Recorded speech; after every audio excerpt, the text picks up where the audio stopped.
पिश दोपहरी में भागे हम, आम की वो खट्टी मीठी बगिया में साजे हम। पिघलती है दुनिया पर हम तो खिलखिलाए, छुट्टी की ये मस्ती सबको नए रंग दिखाए। गर्दा मचा के गर्मी का मजा है, बर्फ का गोला ठंडा का आगाज है। आम रस की धार और छुट्टी का ढेर।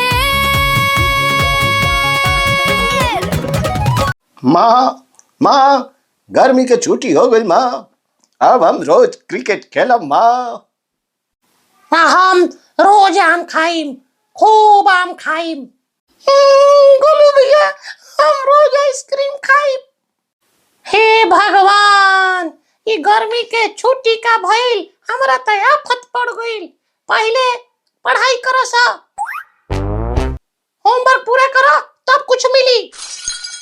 हे माँ, छुट्टी में भी पढ़ाई, ई त अत्याचार बा माँ। हमार जमाना में छुट्टी मतलब मौज मस्ती, ना मोबाइल ना होमवर्क। दादाजी जब मोबाइल ना रहे तब रहुआ रील कहाँ देखत रही? बाक बाप चौनार, जब मोबाइल ना रहे तो रील्स कहाँ से रहे? हाँ, हमनी के हई रील्स ना देखत रही जा, हमनी के नाटक देखत रही जा ओरिजिनल गांव में। लो अरे लो पंखा बंद हो गइल, टीवी भी बंद हो गइल। हे भगवान, फिर से बिजली गुल। अब का हुई? अब का हुई ये कहिए से कहतनी कि इन्वर्टर लाई चाहे सोलर लगवा ली, बाकी रहुआ तो सुने के नहीं खे, अब पसीना से मरी। घबरा लोग मत, हमारा लगे जोगाड़ बा। ई का है दादाजी? ए एसी के दादा हो, एकरा के बेना कहल जाला, माने की पंखा। दादाजी जैसे रहुआ हमनी के दादाजी हई, ओसे ही ई बेना के दादा हो ना। ए बाबूजी रहे दी, अरे हतना जोर से ना, हाथ टूट जाई। अब बिजली तो कट गइल बा, अब मुफ्त में एसी चाही कि ना? ठीक है तनी बाबूजी। ए गोलू, केने बाड़े रे गोलू? का दादाजी, हम तो आम के जुगाड़ में बानी। एने आओ, हौ देख, हौ आम पाक गइल बा। केने दादाजी, हमरा तो लौकते नहीं खे। भाग बुड़बाक, अरे बुढ़ाई नहीं हम, लौकत तोरा नहीं खे, हौ देख कोना पे। अरे वाह दादाजी, चले के तूड़े। दादाजी चली तोड़ लिया। गोडू भैया तू तो कहले रहा कि हम क्रिकेट खेलम, बाकी अब हमार आम के कार्यक्रम में काहे दखल देता रह?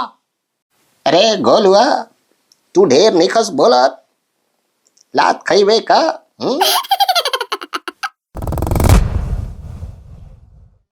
अरे गोलुआ खबरदार, केहू आम ना तोड़ी, ऊ पड़ोसी के पेड़ ह, पड़ोसी के पेड़ से चोरी करबे। अरे बहू रानी, एकरा के चोरी ना कहल जाला, एकरा के आर्ट कहल जाला। ई एक विज्ञान हो, ई एक कला हो, आम तोड़े के कला, ई आदि काल से चलत आवता। हाँ माँ, दादाजी आम तोड़े के वैज्ञानिक हवन।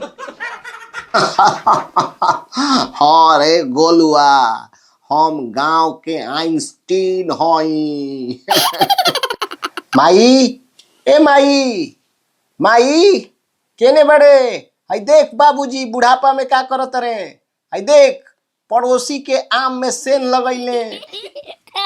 चलो सर है लइका, आई देख, आई दादाजी के पास आम तूड़े के हई यंत्र ह, एकरा के लग्गी कहल जाला।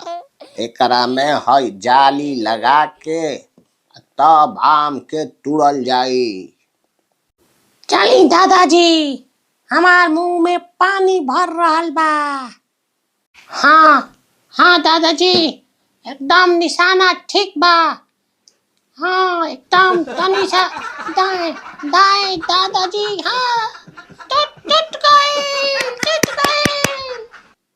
दादाजी दूगो और बा, हऊ बाएं साइड में देखी, सब टूटी। हई ला ला खा लो, चोप गार के खा लो, ना तो घाव हो जाई। दादाजी बहुत मीठा आम बा।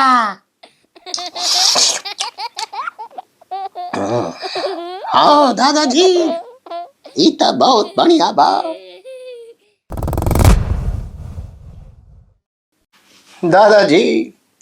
दादाजी बहुत गर्मी बा, गर्मी से हालत खराब हो गई बा। पापा हमके स्विमिंग पूल चाहिए, हम स्विमिंग पूल में नहाई, बहुत गर्मी लागता। देखई कर, आग लगावले कुआं खोदी, आए पुल बनावे में लाखों रुपया लगी, जात्रा की नहीं जैसे दे मेक झप बस स्विमिंग पूल भुला जी, बदमाश कहीं का। अरे रुपया काहे, बिना रुपया के हम बनाई में कनी खाती स्विमिंग पूल।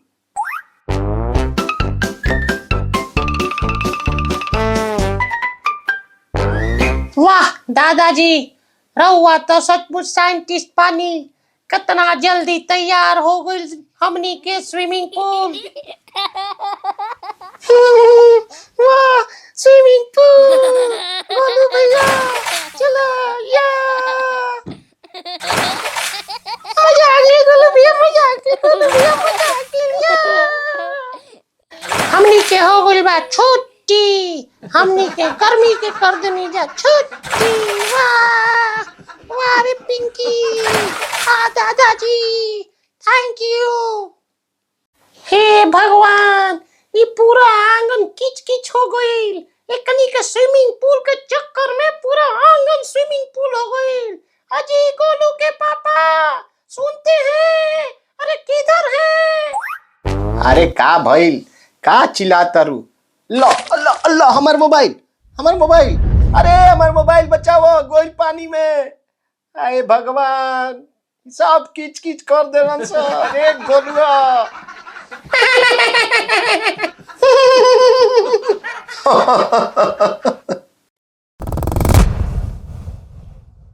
देखो बच्चों, आज हम तुम सबको गर्मी भगाने के लिए आइसक्रीम बना रहे हैं, ठीक है? घर पे आइसक्रीम बनेगा, सब हम लोग खाएंगे, ओके?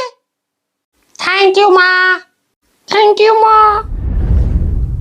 दुल्हन आइसक्रीम तो बना देली, बाकी एकर टेस्ट कैसन बाई हो तो चेक करे के पड़ी।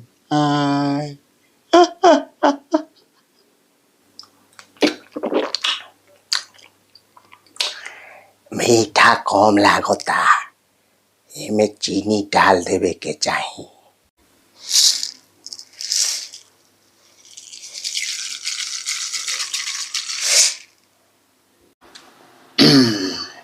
अब ठीक बा।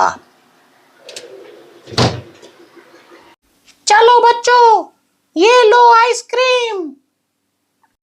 हे माँ, ये आइसक्रीम बा की रसगुल्ला? अरे इतना चीनी। आए, हम तो ठीक डालने रही, देखी हम। हे भगवान, इतना चीनी कौन डाला जी? हमारा तो ठीक लागता। अरे मीठा ही चीज खाए के चाही, मीठ बोली निकलेला। लो, मम्मी, हमार दांत चिपक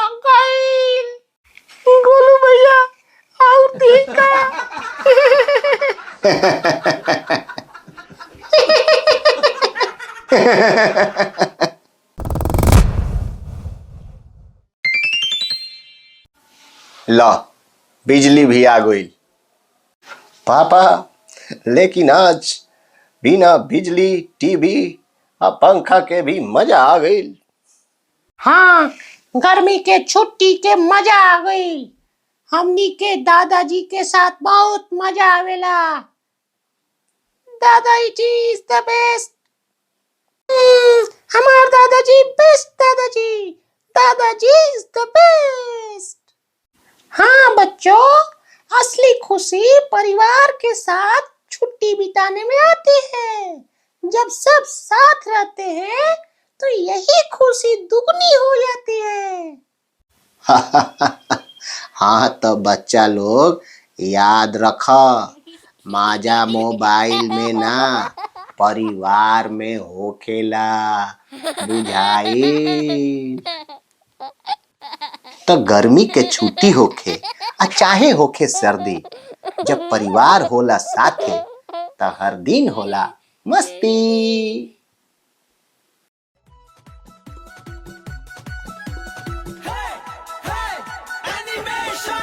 रंग रंगीला जहान बा, झूमेला सारा आसमान बा। देखा एनिमेशन वा के जलवा, मन में मस्ती के तूफान बा।